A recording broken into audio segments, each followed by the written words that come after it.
il m'incombe toujours d'essayer de donner un point de synthèse, un point de repère pour une synthèse après une journée assez dense. Depuis ce matin, nous avons écouté plusieurs analyses, les synodes de la maçonnie, avec tout ce qu'il y avait derrière, cet axe très important du pontificat du pape François qui a été tracé par Laudato Si, les synodes allemands, les différentes réactions et tous les problèmes de l'ecclésiologie conciliaire qui étaient traités dans les 2 dernières conférences et qui évolue, qui s'enrichit, si on peut utiliser cette expression, avec les années. Donc on en est là. On voit bien les status questionis, il y a une continuité avec les conciles, mais en même temps, il y a une accélération et aussi, on peut dire, un enrichissement nouveau. Et devant cet enrichissement, nous entendons dans quel sens? Il y a des réactions. Or, dans quelle mesure, c'est un peu le but de la première partie de ma conférence, dans quelle mesure il y a continuité, dans quelle mesure il y a nouveauté. Et comment arriver à reconduire tout cela, tout ce qu'on a dit pendant la journée, à un seul principe de base. Je pense que la réponse, nous l'avons dans la conclusion de l'encyclique Laudato Si. On a bien vu le contenu essentiel, mais à la fin, le pape résume de manière géniale, il faut reconnaître tout ce qu'il a dit. Lui-même, il reconduit cette longue encyclique, donc on est au paragraphe 245, un principe. Dans le cœur de ce monde reste toujours présent le Seigneur de la vie, qui nous aime énormément. Il ne nous abandonne pas, nous n'est pas seuls, parce qu'il s'est uni définitivement à la terre, à notre terre. Et son amour nous conduit toujours à chercher et à trouver des nouveaux chemins. Dieu s'est uni définitivement à notre terre. Est-ce que c'est une affirmation originale par rapport au concile et par rapport à tout ce qu'on a écouté après le concile? Oui, c'est une affirmation nouvelle et originale. Et c'est à partir de cette affirmation, je pense qu'on peut bien décerner et saisir l'accélération du pape François. C'est évident qu'à partir du concile, il y a une veine, une direction immanentiste. L'abbé Glaise l'a rappelé très bien, une nouvelle conception de la révélation et donc une nouvelle conception de la foi. Et donc une nouvelle mission de l'Église. Or, je me permets de reprendre certaines de ces notions, même si elles sont déjà connues et ont déjà été expliquées plusieurs fois, mais justement pour voir la différence spécifique du pape François dans la continuité avec le Concile. La grande intuition du Concile et surtout du pape Jean-Paul II, le grand axe du pontificat de Jean-Paul II, c'est l'idée, on en avait parlé déjà l'année dernière, qu'en s'incarnant, notre Seigneur, d'une certaine manière, s'est uni à tout homme. C'est le grand axe de Redemptor Hominis, l'encyclique programme. de Jean-Paul II.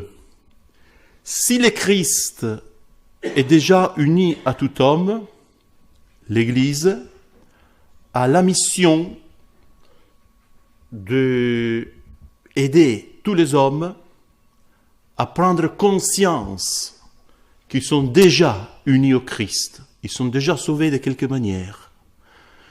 Donc l'Église doit être témoin.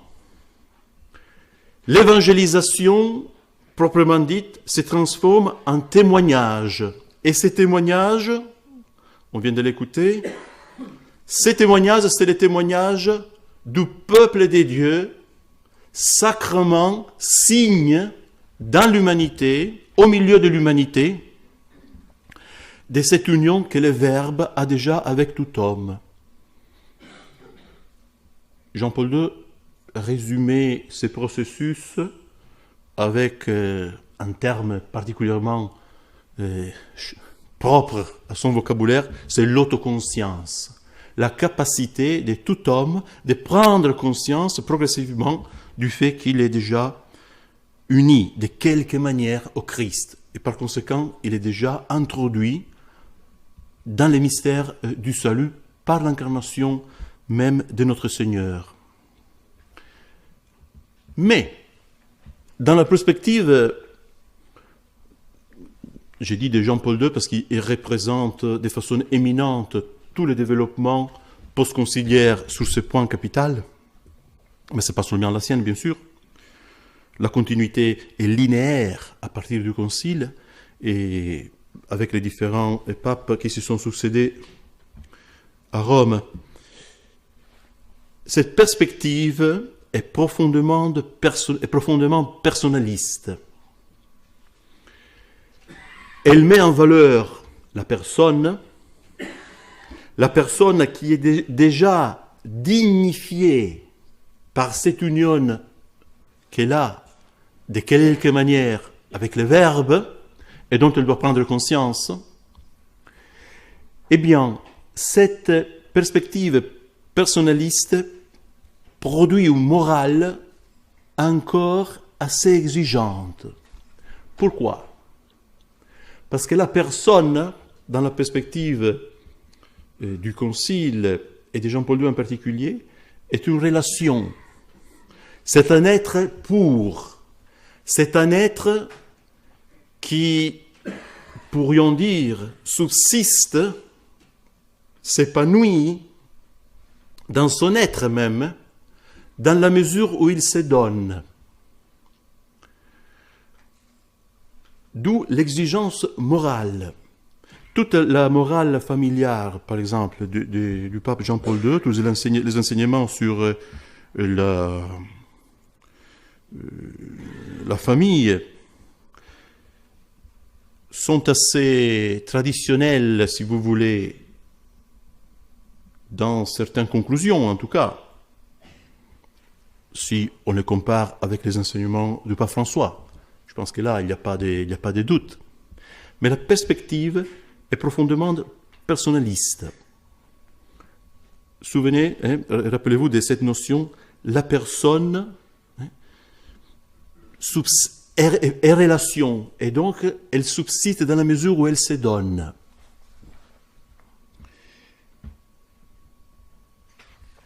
Et pour cela, elle a besoin aussi de la liberté.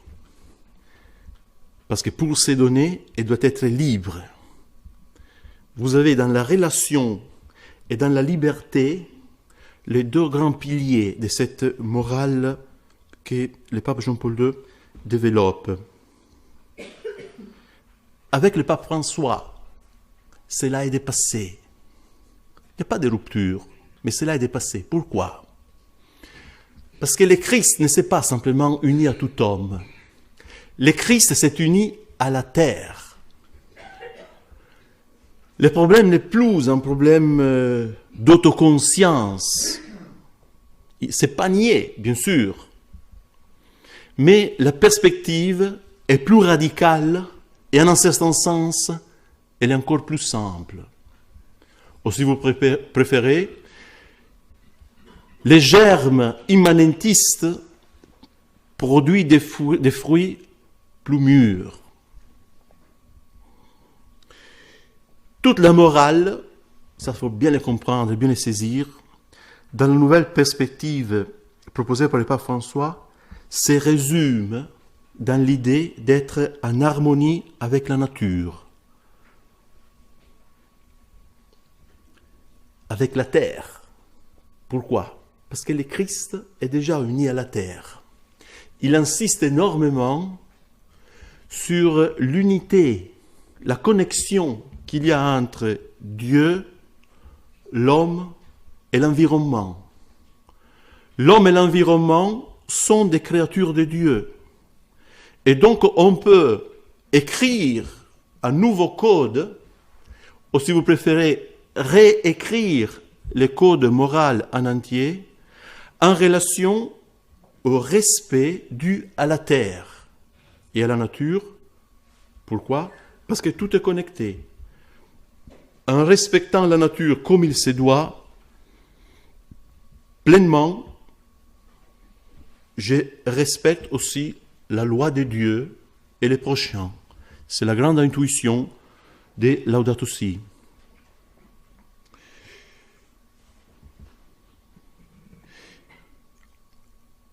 D'où on l'a mis en évidence déjà ce matin. La forêt, la jungle est un lieu théologique. Mais on peut aller plus loin. Tout est un lieu théologique dans cette perspective. La mer est un lieu théologique aussi. C'est un nouveau développement qui a lieu ce soir. Toute partie de l'humanité est un lieu théologique. Tout peuple, en tant que tel, est un lieu théologique, dans la mesure, en tout cas, où il est considéré en lui-même, dans son identité vraie, authentique, c'est un lieu théologique. Je vous cite ici un passage du document final sur les synodes. C'est la jeunesse elle-même. Elle est considérée un lieu théologique. Cette jeunesse qui est en particulier, depuis la création du monde, en tout cas depuis le péché originel, c'est la jeunesse qui en particulier a besoin des soins des autres, a besoin des soins des adultes, des maîtres, des parents, de l'Église, de l'État, parce que c'est l'âge difficile, c'est l'âge bête. Ils ont besoin aussi, parfois, les adolescents, de l'exemple de simplicité et de pureté des plus petits. Non, la jeunesse aussi est une partie de la nature, et donc c'est un lieu théologique. Je cite, « Les jeunes veulent être acteurs, ça on le sait, et l'Église maçonnienne veut leur donner leur place. Elle veut être une compagne des jeunes et à leur écoute, reconnaissant la jeunesse comme un lieu théologique. La jeunesse est un lieu théologique. C'est-à-dire, les théologiens doivent puiser dans l'observation du comportement de la jeunesse les principes de leur théologie. Et les jeunes comme prophètes d'espérance, les jeunes comme prophètes d'espérance, engagés dans les dialogues, sensibles à l'écologie et attentifs à la maison commune. Dépourvus de mémoire, sont les sujets révolutionnaires idéaux.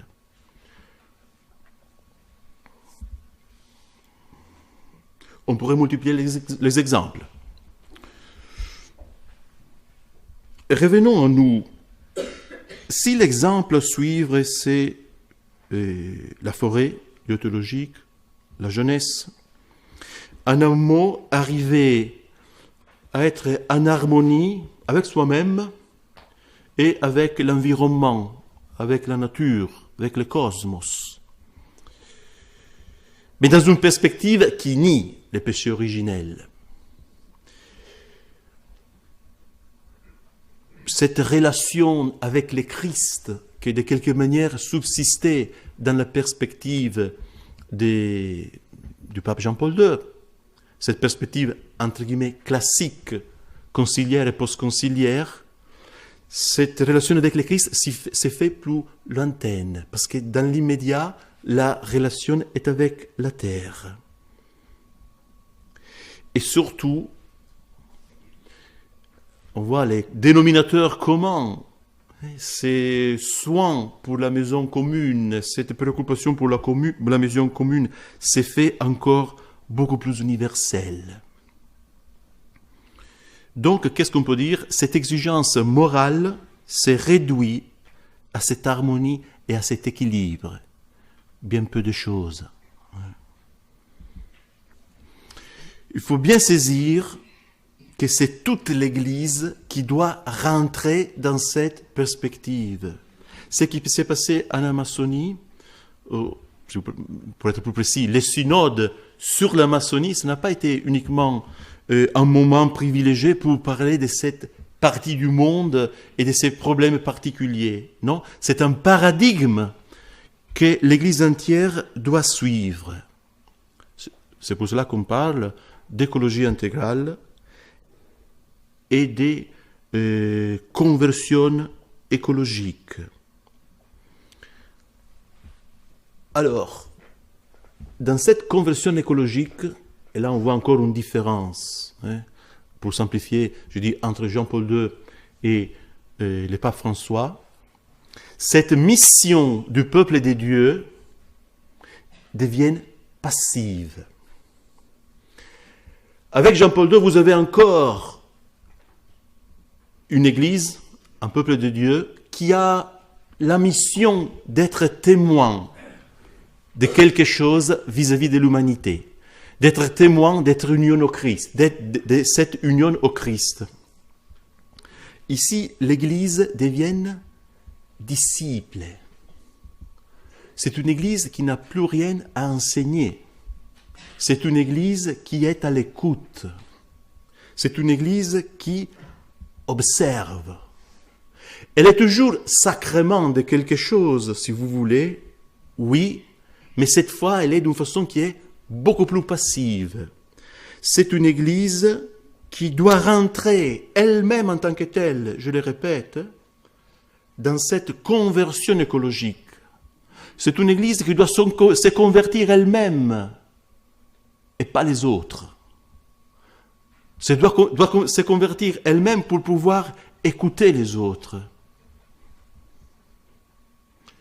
Et donc, son rôle exemplaire, son rôle, si vous voulez, en tant que sacrement du genre humain, pour utiliser l'expression du Concile, devient ce rôle d'écoute. Elle donne l'exemple parce que c'est la première qui écoute.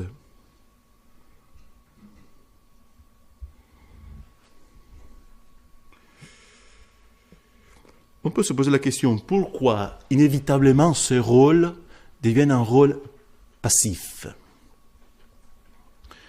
C'est que si on se met à l'écoute du monde, il faut aussi reconnaître que, inévitablement, le monde a toujours à enseigner quelque chose que l'Église ne connaît pas. Mais dans les domaines, par exemple, des sciences, les hommes du monde sont en principe plus cultivés, plus préparés que les hommes d'Église. Et c'est pour cela que quand l'Église veut traiter des grandes questions du monde, comme par exemple même l'écologie, elle tombe dans le ridicule. Elle est banale. L'Église, c'est le document final du synode sur l'Amazone, l'Église qui me parle du recyclage, des émissions du carbone, de modérer la consommation de poissons, de viande. L'Église qui me rappelle qu'il faut planter des arbres. Et elle tombe dans les banals, dans les ridicules. Et c'est inévitable. Pourquoi? Parce que ce ne sont pas ces thèmes spécifiques. L'Église n'a pas reçu le charisme d'enseigner, mais pour parler de ces choses purement mondaines, purement temporelles. Quand elle les fait, inévitablement, elle est faite d'une façon qui est banale. Pourquoi? Parce qu'il y a des institutions du monde mais qui savent le faire beaucoup mieux qu'elle, de façon beaucoup plus professionnelle.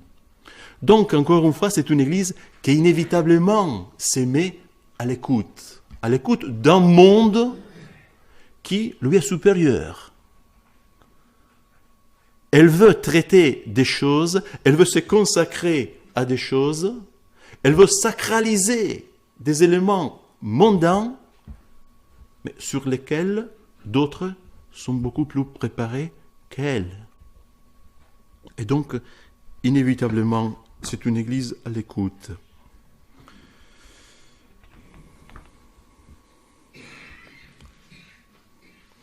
Quelques conséquences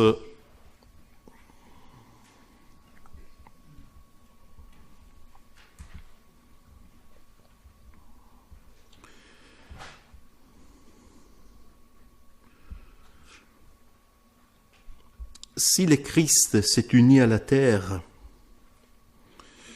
cette révélation par la terre continue. Dieu continue à se révéler, pas simplement et pas uniquement dans la conscience des hommes, comme on était habitué à écouter. Je ne dis pas traditionnellement, c'est la tradition du concile qui nous enseignait cela. Mais Dieu continue à se révéler dans la vie même du monde. Et comme on a dit, tout potentiellement peut devenir un lieu théologique.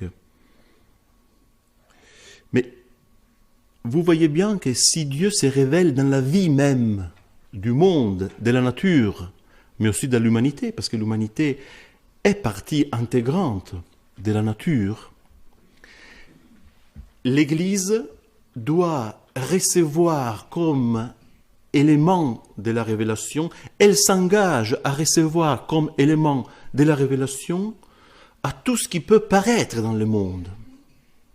Et surtout l'Église qui est à l'écoute, l'Église qui observe, c'est une Église qui doit être prête à introduire toujours dans ses structures, dans sa façon de penser, ce qui émerge dans la vie du monde et dans la vie de l'humanité. Je donne un exemple très concret, c'est le rôle de la femme. Le rôle de la femme, c'est un élément typique, j'allais dire, de cette prétendue réhabilitation de la femme. C'est un élément typique de la culture contemporaine. On ne peut pas les nier. On peut ne pas être d'accord, mais on ne peut pas nier que, disons, la culture contemporaine et révolutionnaire a prétendu donner à la femme un rôle tout à fait nouveau. Voilà. Ça, on est tous d'accord. On n'est pas d'accord, bien sûr, sur l'opportunité. Bien, l'Église, elle est tenue à assumer que l'humanité a mis en valeur la femme. Et donc l'Église doit accueillir ces données propres à la vie de l'humanité qui terminent pour être un élément propre de la révélation. Et donc elle doit introduire elle-même la femme, par exemple, dans l'organisation de l'Église. Elle doit donner elle-même à la femme des places d'autorité dans l'Église. Le pape vient de le faire. Il est très cohérent. Le pape vient de le faire. La maçonnie, les synodes de la maçonnie terminent à tout un chapitre sur les rôles de la femme. C'est l'heure de la femme. Oui.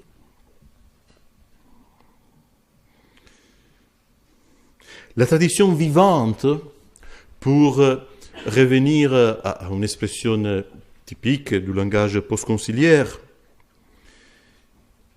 la tradition vivante, donc, c'est pas seulement cette expérience, comme disait le pape Benoît XVI.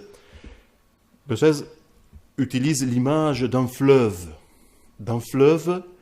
qui transmet la même expérience qu'ont eu les apôtres au commencement du christianisme, au moment de la résurrection de notre Seigneur, hein, cette joie, cette expérience devant les faits, devant la nouvelle que notre Seigneur était ressuscité, eh bien, qu'est-ce que c'est la tradition vivante? C'est ce fleuve qui transmet cette expérience pendant les siècles. Donc il y a une continuité, mais il y a un fleuve, il y a de l'eau qui coule. Ici, l'eau continue à couler, mais elle s'enrichit de quelque chose qui n'a rien à voir avec cette expérience des apôtres au moment de la résurrection de notre Seigneur. Elle s'enrichit des valeurs du monde. Pourquoi? Parce que c'est dans la vie du monde que Dieu continue à se révéler. Et là, il faut dire, le pape François, oui, est en continuité, comme on a dit, avec les germes de l'immanentisme qui est présent déjà au Concile, mais il va beaucoup plus loin. On est en train de recueillir des fruits vraiment mûrs. Deux autres considérations et conséquences de cette perspective. Le pape François, je pense qu'on peut le dire, en tout cas donne cette impression de désacraliser. Il utilise des expressions qui choquent. Par exemple, c'est une des plus récentes, il a dit dans un sermon au mois de décembre que la co-rédemption, c'est une bêtise. C'est quand même fort de dire ça. Ou, on l'a rappelé aujourd'hui, on ne peut pas évangéliser en tirant des pierres. L'évangile n'est pas une pierre. On n'évangélise pas en tirant des cailloux. Non, on évangélise étant à l'écoute. Voilà. Bien, ces expressions choquent. Qu'est-ce qu'on peut dire et pourquoi? Il ne s'agit pas d'une simple offense, une volonté d'offenser, un mépris. C'est beaucoup plus profond que ça. Dans toute révolution, la désacralisation a une fonction pédagogique. Il est nécessaire de désacraliser un petit peu, progressivement, pour faire tomber ce qui est considéré un préjugé.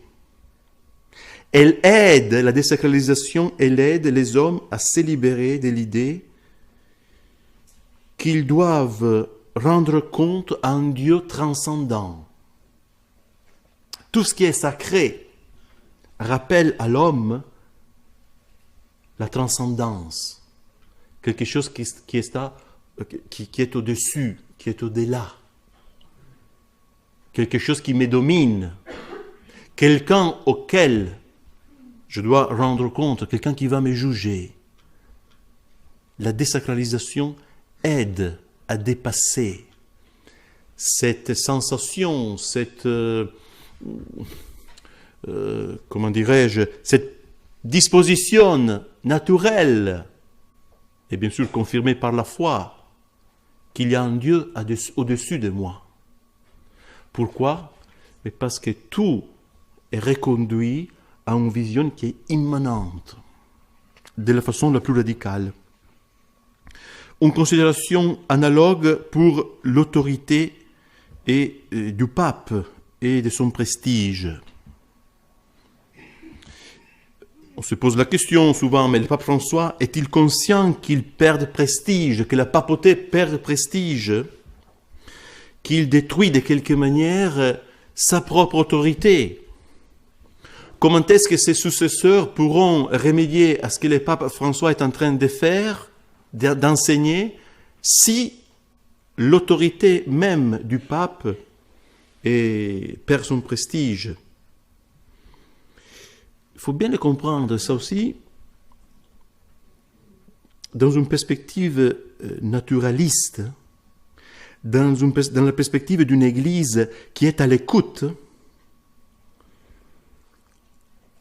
l'autorité, c'est paradoxal, l'autorité n'a plus le rôle d'enseigner, d'imposer aux intelligences des contenus, des vérités.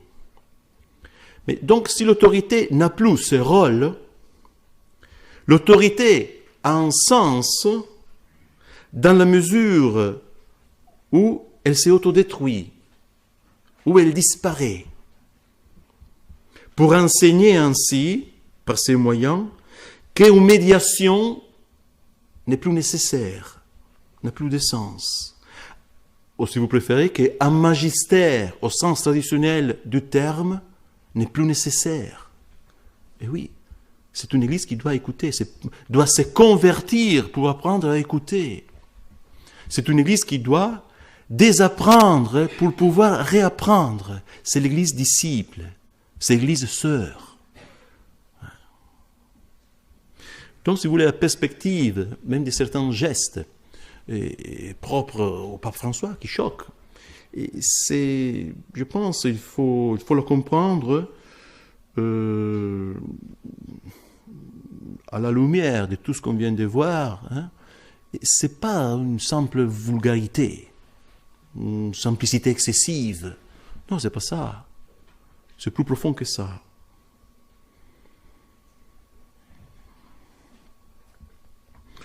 Donc, qu'est-ce qu'on peut dire? Le sacerdoce est complètement réabsorbé dans un rôle, dans une mission qui devient politique. Pour conclure, avant de voir quelle doit être notre réponse,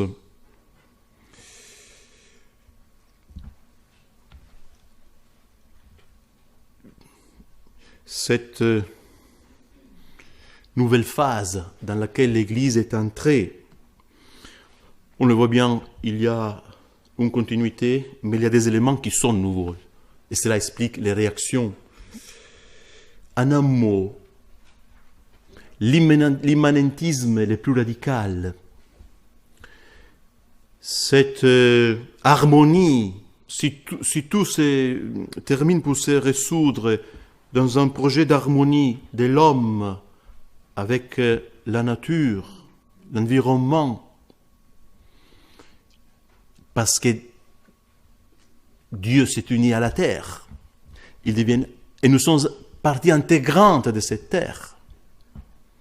Il devient impossible pour l'homme d'accomplir l'acte religieux duquel dépendent tous les autres.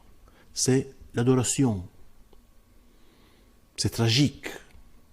Et c'est très simple. C'est très simple. C'est pour cela qu'il me semble très important de tout reconduire à quelques principes qui soient très simples.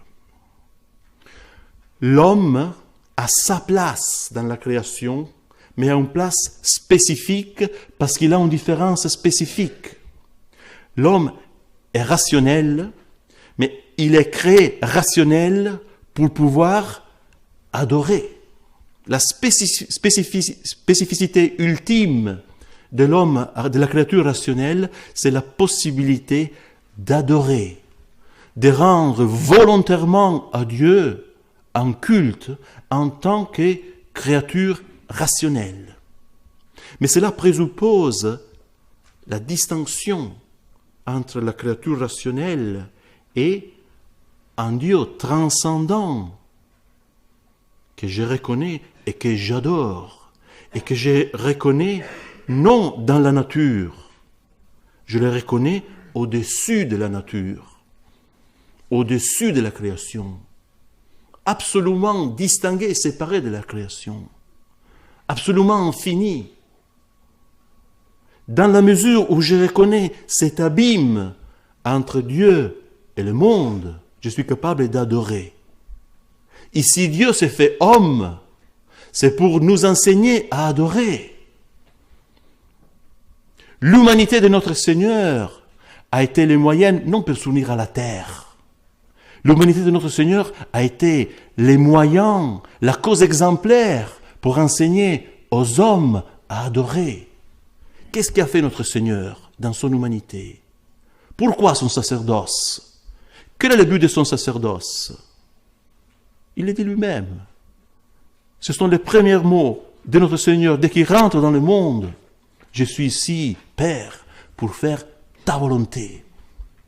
C'est dans l'accomplissement de la volonté du Père que notre Seigneur, homme et prêtre, se soumet totalement à la volonté du Père. Et il sait très bien que cette soumission inclut la croix, inclut la passion.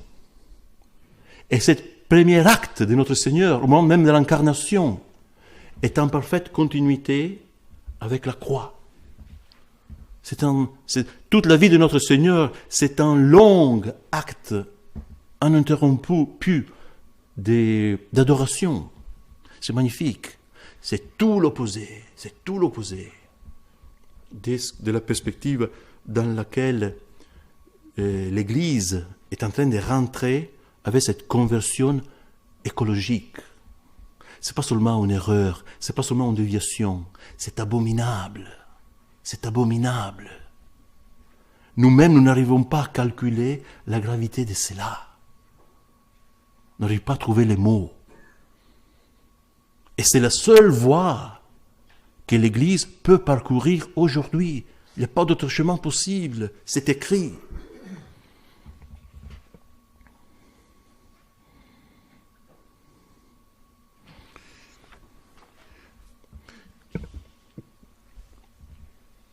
Quelle doit être la réponse de la tradition? C'était le titre de la conférence. Je pense, avant de voir la réponse de la tradition, la réponse de la Sainte Écriture. Vous savez que la tradition et la Sainte Écriture sont les sources de la révélation. Est-ce que nous trouvons des réponses d'abord dans la Sainte Écriture? Oui. Ad fabulas convertentur. Nous y sommes. Nous y sommes. Toute cette encyclique, c'est une fable. C'est une fable. Centaines de paragraphes, centaines de fables. La plus haute autorité du monde qui enseigne à tous les hommes en plus, à tous les hommes sans distinction, des fables. C'est invraisemblable.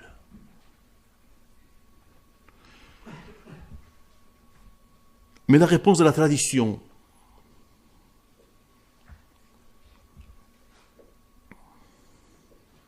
on peut l'articuler en 3 parties. On est entouré des dominicains ici, dominicaines. La première réponse, c'est la très Sainte Vierge qui écrasera tous les hérésies, et la Sainte Vierge écrase les hérésies par les rosaires. Oui. Il ne faut pas commettre une erreur analogue, c'est-à-dire chercher des réponses nouvelles du moment que les erreurs sont nouveaux. Les erreurs sont nouveaux, oui, mais les germes qui les produisent sont toujours les mêmes. Et donc, les remèdes est dans les rosaires. C'est à la Vierge que notre Seigneur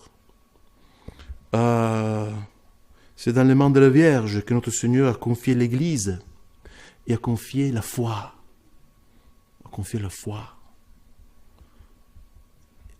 C'est elle qui écrase et écrasera toutes les hérésies. Quand nous ne le savons pas, peut-être il faudra encore attendre. Est-ce que nous avons touché le fond? On l'a dit trop de fois. On ne peut pas le dire encore. On pourrait les dire a priori, mais il vaut mieux pas. Ça ne serait pas prudent. Ouais. Mais ce qui est sûr, c'est par la très Sainte Vierge et par les rosaires. Nous avons une part à jouer là-dedans, important. C'est par cette prière que Dieu va redonner de façon miraculeuse, sans doute, parce qu'humainement, il n'y a pas d'espoir. Mais Dieu a ses temps, a ses projets, à sa manière nous l'avons expérimenté déjà, nous le savons, si nous regardons l'histoire de l'Église. Dieu veut montrer la divinité de son Église.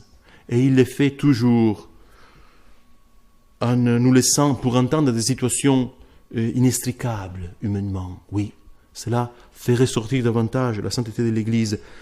Mais il y a aussi, je pense, une figure qui peut nous aider et qui mérite un mot ce soir, malgré le fait que nous sommes entourés de dominicains. C'est la figure de Saint François.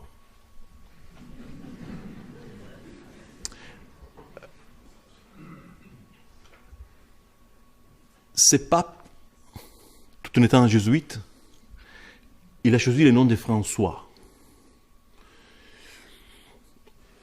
On comprend bien pourquoi. Après quelques années, on le comprend bien. Le synode pour la maçonnie a commencé le jour de la fête de Saint François. La grande encyclique de laquelle nous avons parlé, c'est cet axe central du pontificat du pape François. Elle commence avec les mots du cantique des créatures de Saint François, Laudato Si. Il a une idée très claire de s'approprier d'un très grand saint de l'Église, et il y en a d'autres bien sûr, un très grand fondateur, et il y en a d'autres, mais, et c'est sur cela que je voudrais méditer avec vous quelques instants, parce que je pense qu'il y a de vérités, de conclusions à tirer. Saint François a eu un sort unique dans les dernières 50 années. Sa figure a été complètement dénaturée. C'est un sort qui Saint Bernard n'a pas eu, Saint Ignace non plus, Saint Benoît non plus. Pourquoi Saint François ?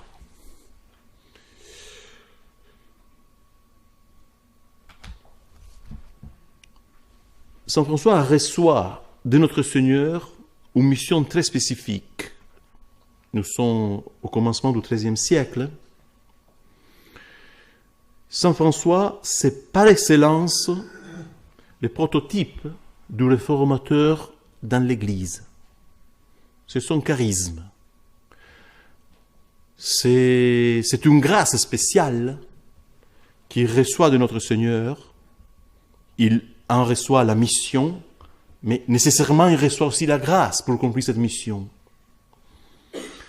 Et donc du coup, la figure de Saint François, elle réforme l'Église pour ce qu'elle est. Il est un réformateur tout d'abord dans l'ordre des lettres. C'est la cause exemplaire de la réforme. Il incarne parfaitement l'Évangile, les grands idéaux de l'Évangile, et il reçoit cette mission de la part de notre Seigneur de réformer l'Église, et du coup sa figure a un impact, une influence qui est capable de changer toute une chrétienté, a été capable de changer la chrétienté. Bien sûr avec l'aide d'autres ordres religieux, mais ce n'est pas ça la question ici. Or, attention, ce charisme propre de la figure de Saint François est inépuisable. C'est jusqu'à la fin des temps que l'exemple, la vie de Saint François, ses écrits, auront cette capacité de transformer les âmes et de transformer l'Église. Nous dirions, avec un terme un peu moderne, c'est une figure charismatique, il n'y a rien à faire. Et c'est un charisme qui transcende les temps. Donc, on peut pas, quand vous avez devant vous une figure charismatique, vous ne pouvez pas nier le charisme. Pourquoi ? Parce que tout le monde est touché par son charisme. et c'est le cas de Saint François. Il touche de quelque manière même les gens en dehors de l'Église. Il provoque des conversions même en dehors de l'Église. Il a un charme. Et donc, de même qu'on ne peut pas nier cette force, il faut la dénaturer. Il faut la canaliser envers quelque chose qui ne correspond pas à ce qu'il est en réalité. C'est exactement le sort, mutatis mutandis, analogiquement, qui a touché à la figure même de notre Seigneur. Notre Seigneur ne peut pas être nié. La figure historique de notre Seigneur ne peut pas être niée tout court. Mais alors vous avez toute une exégèse rationaliste qui essaie de diminuer, si vous voulez, la figure de notre Seigneur pour arriver à nier sa divinité, nier les miracles. Pour Saint François, analogiquement, quelque chose d'équivalent a été opéré. Donc on a fait les saints de l'écologie, de la nature, cela est bien connu. Mais vous voyez, il y a quelque chose d'extrêmement grave. On ne peut pas manipuler ces charismes, cet impact sur l'Église et sur les âmes pour les canaliser envers quelque chose de complètement étranger à sa personne et à sa mission. Et c'est Saint François qui nous fournit la réponse que nous cherchons. C'est les saints qui excellent pour son don des sciences. Mais le don des sciences a deux faces, a deux côtés. Les dons des sciences, c'est cette motion du Saint-Esprit qui nous fait remonter en admirant la nature immédiatement au Créateur. Mais en même temps, elle nous fait saisir l'inanité des créatures. Et ça, ils ne le disent pas. Autant les créatures sont utiles pour nous pousser vers Dieu, autant elles sont vaines. C'est typique des vertus surnaturelles et a fortiori des dons du Saint-Esprit d'arriver à harmoniser les contraires. Nous le trouvons ici. C'est Saint François donc la reproduction parfaite du Christ. Et oui, reproduction parfaite de notre Seigneur par sa sainteté, ses plaies. Saint François a pu être cela. Oui, ici on peut le dire. C'est une conséquence de l'incarnation. Si Dieu s'est incarné, c'est pas pour s'unir à la terre. Si Dieu s'est incarné, c'est pour offrir aux hommes un modèle dans son humanité qui puisse être imité. Et qui est réussi à l'imiter? Les saints. Conséquence de l'incarnation est possible aussi grâce à l'incarnation, cette imitation, cette reproduction parfaite de notre Seigneur. C'est ça le moteur de la réforme. La continuation de notre Seigneur dans les âmes. C'est la réponse aussi de la tradition. Voilà qu'est-ce que nous devons chercher. Ça ne veut pas dire que nous devons tous devenir franciscains, mais nous devons saisir ce qui est propre à ces saints en particulier. Il fallait en dire un mot ce soir, parce que c'est lui qui, encore une fois, a payé trop cet abus. La sainteté, encore une fois, c'est fait par la croix. Cette assimilation de notre Seigneur, c'est fait par la croix. Et une dernière réponse, c'est la réponse propre à la fraternité Saint-Pédis, et je termine. Voilà, que pouvons-nous faire en tant que fraternité, en tant que simple prêtre, religieux, religieuses, fidèles? On a vu essayer autant que possible d'imiter les saints, et les imiter d'autant plus qu'aujourd'hui, ils ne sont plus connus. Mais que peut faire la fraternité en tant que telle? Donc à notre niveau.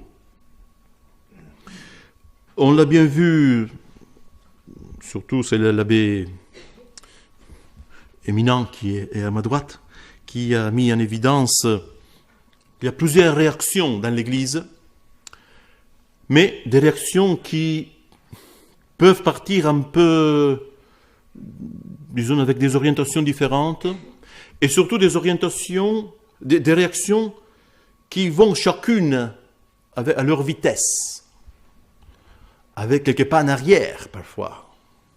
Donc des réactions positives dans leur ensemble, mais avec des lacunes. Des réactions qui ont encore du mal, en général, à remonter à la cause. Donc, que peut faire la fraternité pour aider ces réactions? Toutes sans exception, en considérant encore une fois qu'elles sont diversifiées, que chacun a ses temps, sa perception des choses et de la crise aussi. Mais la réponse est très simple. Toutes ces réactions et toutes celles qui pourront venir ont besoin de quelqu'un qui ne bouge pas, ont besoin d'une cause exemplaire qui reste toujours ce qu'elle doit être. Il ne faut pas penser que pour favoriser ces réactions, il faut baisser un petit peu la barre. Non. Parce que si on baisse la barre, si on s'était par exemple, ces réactions ou ces âmes de bonne volonté n'auront plus une cause exemplaire dans laquelle ils peuvent voir de quelque manière qu'est-ce que c'est la tradition dans son intégralité. C'est de ça qu'elles ont besoin, ces âmes. Les services les plus grands, les plus précieux, et c'est un devoir que nous devons prêter à l'Église en ce moment, c'est d'offrir cette tradition intégrale, de la montrer intégrale, de la prêcher intégrale, sans diminuer quoi que ce soit. Il ne faut pas bouger. C'est très important. C'est de ça qu'ils ont besoin. Et après, chacun marchera à son rythme.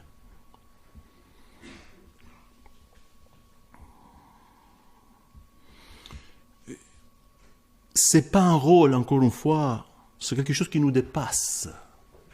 Quelque chose qui nous dépasse. On a parlé de la nécessité de la prière, du rosaire. Mais oui, c'est quelque chose qui nous dépasse. On laisse ça à la providence. Et je dirais, ici aussi, il y a quelque chose qui nous dépasse. C'est pas nous qui allons résoudre la crise de l'Église. Mais ce qui est certain, c'est que Dieu nous demande de garder cette intégralité, avec toutes les conséquences que ces principes peuvent avoir. Dieu nous demande de conserver cette intégralité pour aider les âmes et pour aider l'Église. C'est la providence qui nous a mis dans cette position malgré nous.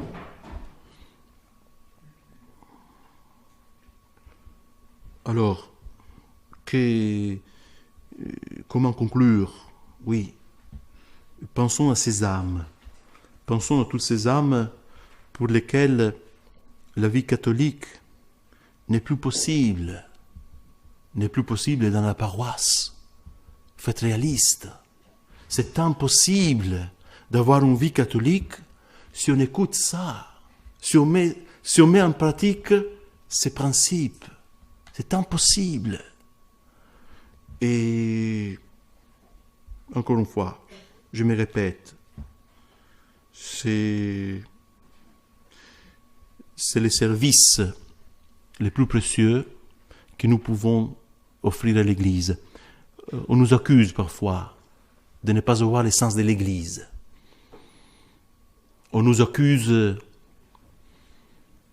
de regarder à nous-mêmes, à nos chapelles, à notre propre développement, sans regarder la nécessité que l'Église a de se réapproprier de la tradition, sans regarder la nécessité que les âmes ont de se réapproprier et de bénéficier de la tradition de l'Église. Cette accusation est fausse. Elle est fausse. Elle est inacceptable. C'est parce que nous aimons l'Église que nous ne pouvons pas bouger d'un millimètre. C'est pas seulement pour préserver nos communautés, mais c'est pour préserver quelque chose que nous avons reçu, qui ne nous appartient pas, et que nous devons offrir à tous, sans distinction. Et c'est pour cela qu'il ne faut pas bouger. Merci pour votre attention.